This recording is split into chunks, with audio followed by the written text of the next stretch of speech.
Low carb pansit sisig, overload po. Ang sarap nito ka low carb, super. So may gano'n. Pero yung ating noodles, hindi po yung ating nakagisnan na bihon ang ating gagamitin kasi po hindi healthy yun at hindi rin pasok sa ating naglo-low carb. So una gawin natin muna yung ating sisig. Nagpakulo po ako ng tubig, nilagyan ko ng bawang, sibuyas, laurel, asin, paminta, buo at pagkakulo, nilagay ko po yung ating pork. Yes, yung ating bihon ay hindi pasok sa atin kaya konjac noodles po yung ating gagamitin. Ito kasi ka low carb, zero sugar. O di ba? Pero madali lang pong gawin. Huhugasan mo lang yan sa running water. Yan.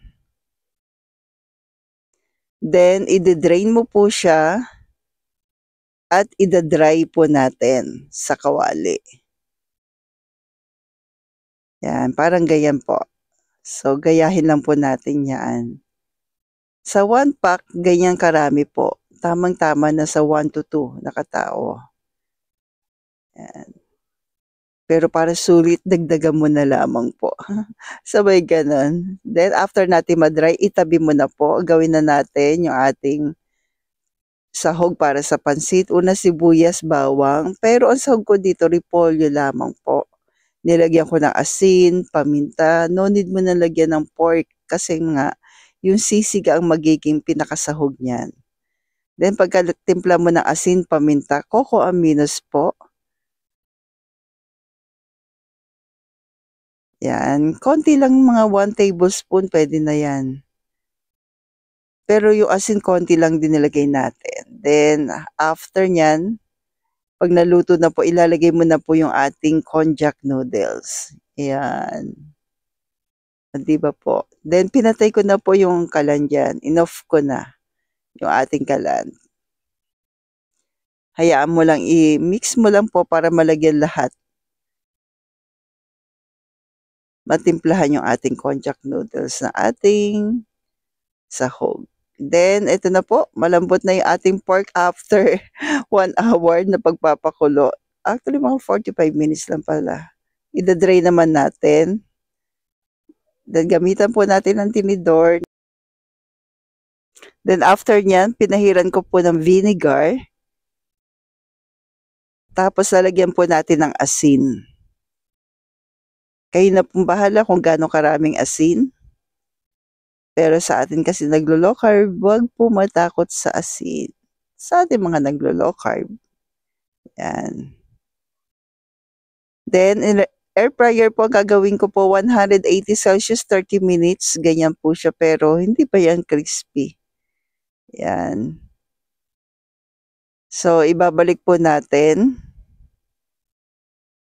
Kasi kumbaga, i-crispy lang natin yung ating pinaka-skin ng fork.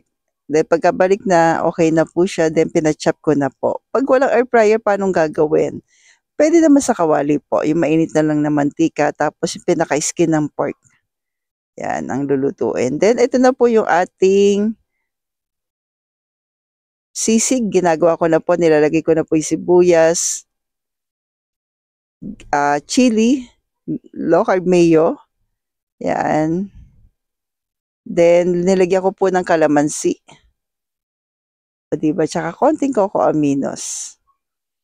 Then, paghalu-haluin lang po natin. Mayo, sibuyas, sili, yan, kalamansi, tsaka yung konting coco aminos po. Pwede na yon, konti lang. Tapos, tikman nyo na lamang po kung okay na sa inyo yung pagkakatimpla. Diba po? Meron ka na masarap na sisig. Ikaw po ang naggawa. At ang mga ingredients pasok na sa atin. Then, lagay na po natin yung ating pansit. At salamat po kung umabot ka po sa part na ito po. Salamat sa pag-comment kung tiga saan po kayo para alam ko lang kung saan umabot ang aking video. At salamat din po sa mga bagong followers natin at sa matatagal na. Thank you po. At sa mga nag-share, salamat din po sa inyo po. God bless po sa ating lahat. Then, eto na po. Ang napakasarap, grabe. Alam mo po ba yun yung pagkaalat ng pansit, then yung creaminess at crunchy ng sisig, pagsamahin mo po, super sarap, grabe. So, stay healthy, stay local po, and God bless sa ating lahat.